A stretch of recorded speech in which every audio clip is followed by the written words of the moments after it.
그러면은 이제 6월 모평을 볼 거란 말이지. 그 6월 모평의 전날, 그리고 당일날, 그리고 다음날 아가들이 해줘야 되는 행동 강령하고 그 다음에 마음가짐 이런 것들에 대해서 가보도록 할게.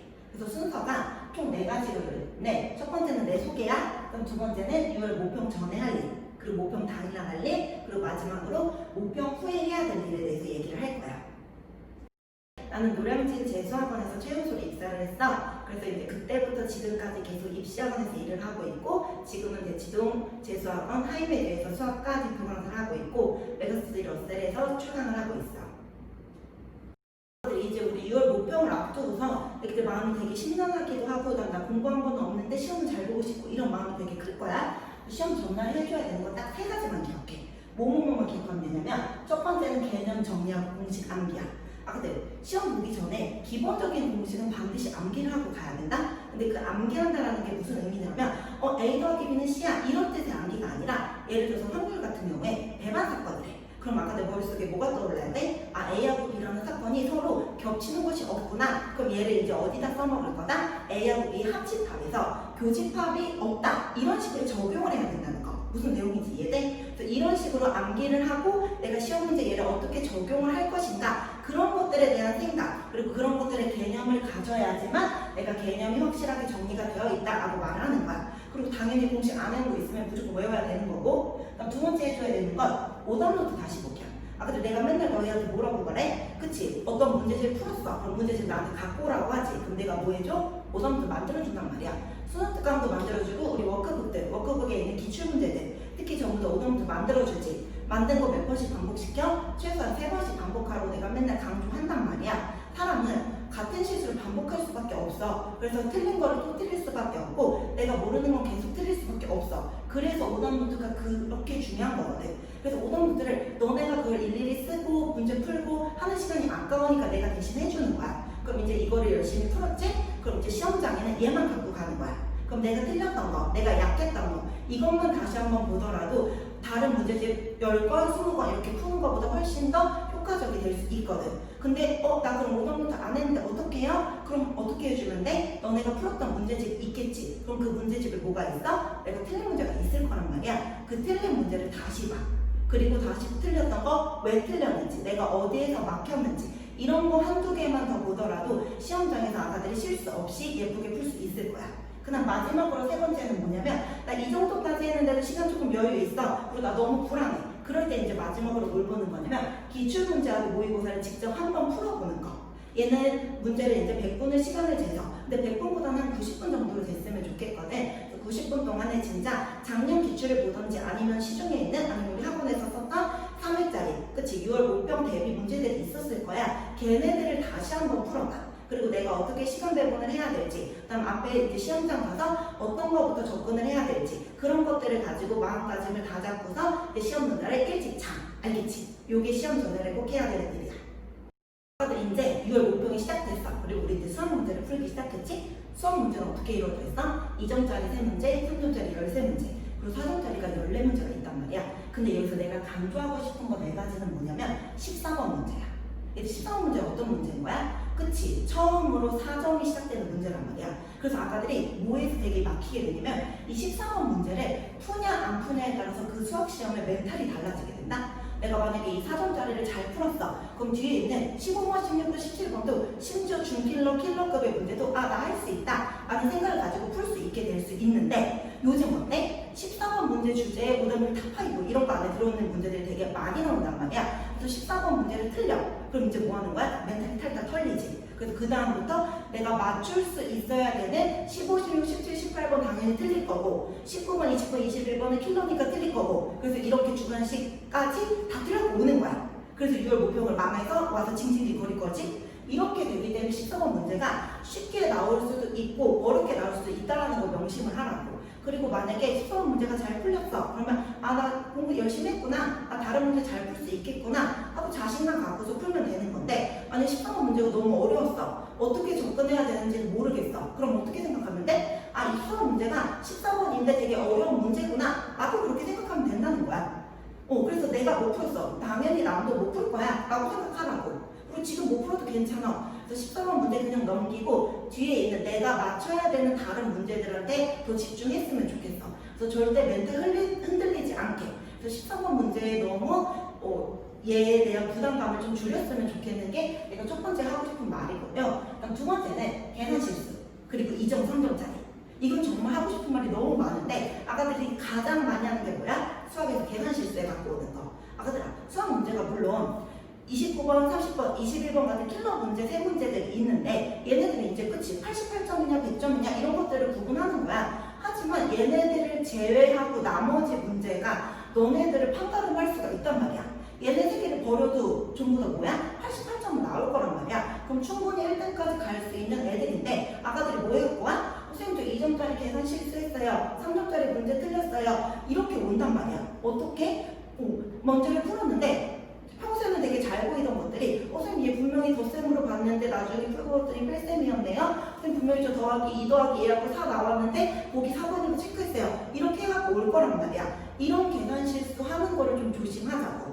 그래서 계산 실수를 하지 않을 수 있게 이런 것들은 어떤 게 되냐면 아가들이 문제 하나를 풀 때 2점짜리 3점짜리 문제는 얘는 되게 쉬운 문제일 거다. 나는 이제 어려운 문제에 집중을 해야 돼 하고서 굉장히 안일하게 생각하고서 얘네를 빨리빨리 하려는 경향 혹은 계산을 암산하려는 경향들 이런 경우들이 되게 많단 말이야. 근데 2점짜리나 3점짜리 문제들도 아가들아 정말 어렵고 못 풀 수 있는 문제들이 나올 수 있단 말이지. 그래서 이런 거 문제를 풀 때도 내가 킬러 문제를 푼다 이런 마음가짐으로 꼼꼼하게 그리고 내가 잘못 본 것은 없는지 다시 한번 확인하면서 풀 수 있는 연습들. 그래서 이번 6월 목표에서는 아가들이 킬러 문제를 맞추는 것도 좋긴 하지만 어떤 거에 집중을 조금 더 해줬으면 좋겠냐면 내가 알고 있는 것들을 틀리지 않게 계산 실수 없이 내가 아는 걸 완벽하게 맞춰갖고 오는 연습 이 연습을 좀 했으면 좋겠어.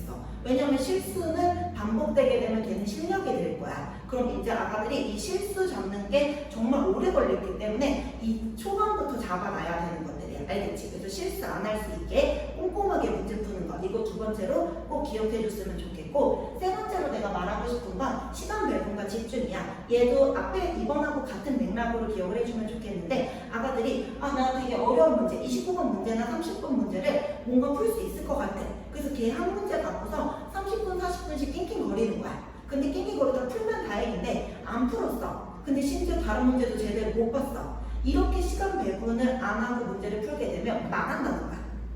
그래서 아가들이 이제 뭘 해줘야 되냐면 내가 2점짜리, 3점짜리, 13번까지 혹은 20번까지는 몇 분 안에 풀겠다 라는 걸 나만의 약속을 정해놓는 거야. 그리고 만약에 한 문제가 막혔다 그럼 나는 3분 안에 고민해보고 더 이상 안 되겠다 그럼 다른 거를 먼저 풀고 오는 거야.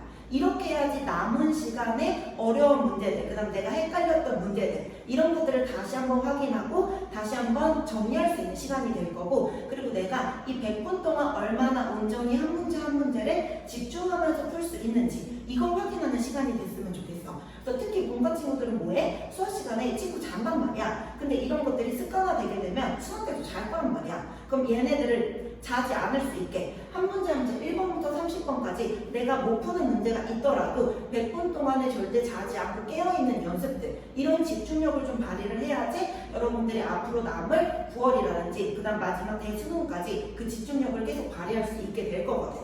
그다음 이제 마지막 네 번째는 그래프와 그림에 대한 문제들인 거야. 우리 문과 친구들이 가장 약해하는 파트가 뭐야? 그래프 나오고 그림 나오고 뭔가 시각적인 효과를 주는 아이들 이런 거 나오면 이 문제는 내가 풀어야 되는 문제가 아니겠구나 하고서 보지도 않고 넘기는 친구들 되게 많이 있어. 이런 문제들은 아까들아 시각적인 효과를 줬다라는 건 3점짜리 난이도임에도 불구하고 4점으로 줬다 이런 문제들이 오히려 되게 많아. 그리고 이 그래프 문제는 생각보다 되게 친절하다. 그래서 이 그래프 문제는 어떻게 접근하라 했어 내가? 시처럼 접근하라고. 그 안에 그래프 속에 있는 함축적인 의미들 X축이 의미하는 게 뭔지 접선이 의미하는 게 뭔지 절편이 의미하는 게 뭔지 그림에서 나타내는 주기가 의미하는 게 무엇인지 거기서 출제자가 원하는 함축적 의미를 해석하는 거야.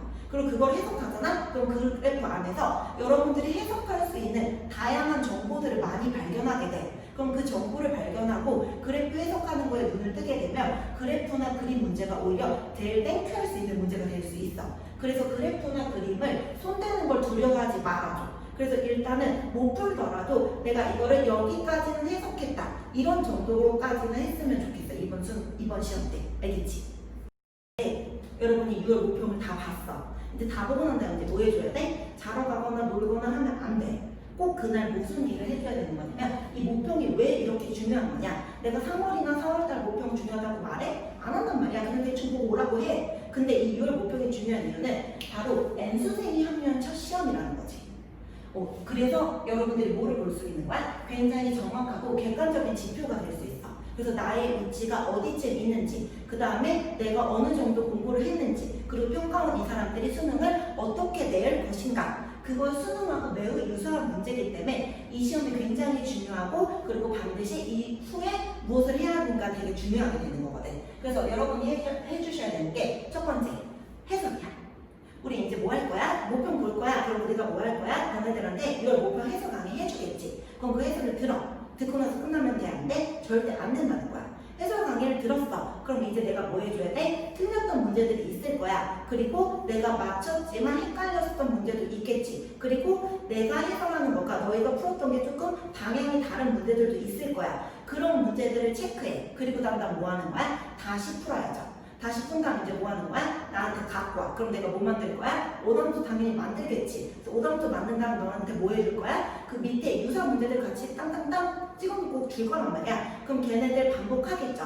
그리고 우리는 이제 뭐 할 거다? 그치? 걔네들 해설 강의 다시 듣고 오답부터 만들어서 내가 틀렸던 걸 정말 내 걸로 만들으라는 거야. 해설 강의를 들었어. 그럼 너네가 뭐 해? 이해하지? 그건 정말 이해한 거야. 수학은 이해하는 것과 아는 것이 정말 다르다는 거. 이해했다라는 거, 애들이 이제 머리가 커져서 무슨 말을 해도 잘 알아듣는 건 거야. 근데 그거를 다시 풀게 되면 어때? 분명히 막힌다고. 그 막히는 부분부터가 내가 잘 모르는 파트가 되는 거고, 그래서 애기들이 뭐 하는 거야? 내가 모르는 부분, 그 부분을 갖고 와서 나한테 질문을 하라는 거지. 그럼 이제 내가 얘는 아예 개념 자체를 모르는구나, 아니면 얘는 접근은 했는데 그 다음 응용하는 걸 모르겠구나, 아니면 공식을 모르겠구나, 이런 식으로 내가 아는 것과 모르는 것에 대해서 정확하게 구분 짓고 그다음 나 자신을 알게 하는 시험, 이게 바로 이걸 모평이 돼야 되는 거거든. 그래서 나의 강점과 약점을 파악하면 이제 내가 뭐 해줄 거야? 내가 만약에 그래프가 약해, 그럼 그래프하고 관련된 문제들을 더 줄 거라고. 그럼 이제 그런 것들을 반복해서 내가 약한 부분을 강하게 만들고 강한 부분은 이제 더 심한 문제를 풀어서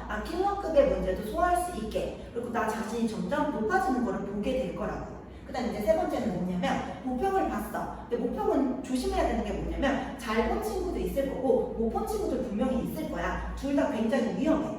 만약에 시험을 되게 잘 봤어. 그럼 이제 뭐해? 되게 자만심 생길 거야. 되게 안일해 된단 말이지. 그래서 나 이제 수학 좀 하네? 이제 수학 말고 탐구 좀 해야 되나? 이제 알아봐도 좀 해야 되나? 이런 생각하고서 수학을 굉장히 등한시 여기게 될 거야. 그럼 절대 안 된다고. 아가들아, 너희들의 목표는 뭐야? 수능이야. 6월 모평, 9월 모평 엄청 잘 봤어. 근데 수능 때 폭망할 수 있지. 그럼 이제 다시 내년에도 여기 있겠지. 그럼 안 된다고. 그래서 이제 우리는 뭘 해줘야 되냐면 내가 잘 봤어. 그러면 잘 봤음에도 불구하고 내가 부족한 것이 무엇인지, 그리고 이 잘 본 것들을 계속해서 유지시킬 수 있는 방법이 무엇인지, 그런 방안을 이제 담임선생님들하고 이제 상담을 하는 거야. 그리고 내가 만약 수능 망했어. 모평을. 그럼 이제 목표를 망했으니까 나 이제 수학은 나의 길이 아닌가 보다. 나는 이제 책대를 가야 되나? 아니면 이제 미술 준비를 해야 되나? 이런 생각 할 거란 말이야. 그런 생각 절대 하시면 안 된다고요. 6월 모평은 정말 6월 모평이야. 그래서 내가 지금 어느 정도에 있는지 객관적인 지표, 나의 척도로만 활용을 해야지 그게 전부가 돼서는 안 된다는 거야. 그래서 6월 모평을 보고 나서도 잘 봤는지 그런 것들을 신경 쓰지 말고 멘탈 잡는 연습을 좀 했으면 좋겠어. 그래서 이 여름을 정말 잘 보내야지 아가들이 9월달도 잘 보게 될 거고 아울러 최종 목표인 수능까지도 잘 갈 수 있을 거거든. 그래서 나의 공부의 방향성 이런 거 잡는 것들을 좀 조심해 줬으면 좋겠고요.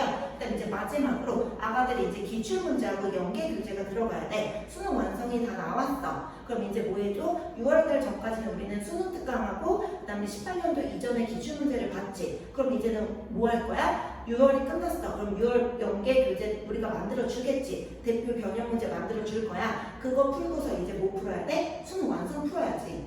EBS 연계 교재는 반드시 2-3번씩은 풀고 가야 돼. 그래서 수능 완성 풀릴 거고, 그 다음 이제 뭐 할 거야? 최근 3개년 기출 문제 같이 돌릴 거야. 그리고서 이제 실무체제 들어가서 아가들이 모의고사 풀면서 내가 부족한 것들, 나한테 필요한 것들, 나의 약점 같은 걸 이제 잡으면서 시간 배분까지 온전히, 그래서 킬러 문제들도 건드릴 수 있는 데까지 올려놓을 거야. 어떻게 하는지 이해되죠? 그래서 이제 6월 모평까지 다 보고 난 다음에 아가들이 이 모평이 보는 게 중요한 게 아니라 모평을 보고 난 다음에 나의 마음가짐 그리고 내가 앞으로 어떻게 해야 되는지 그런 것들에 대해서 다시 한번 생각을 해주는 시간이 되었으면 좋겠어. 이제 첫 6월 모평을 앞두고 있어. 이제 첫 6월 모평 긴장하지 말고 최선을 다해서 내가 할 수 있는 만큼만 풀어갖고 왔으면 좋겠어. 화이팅!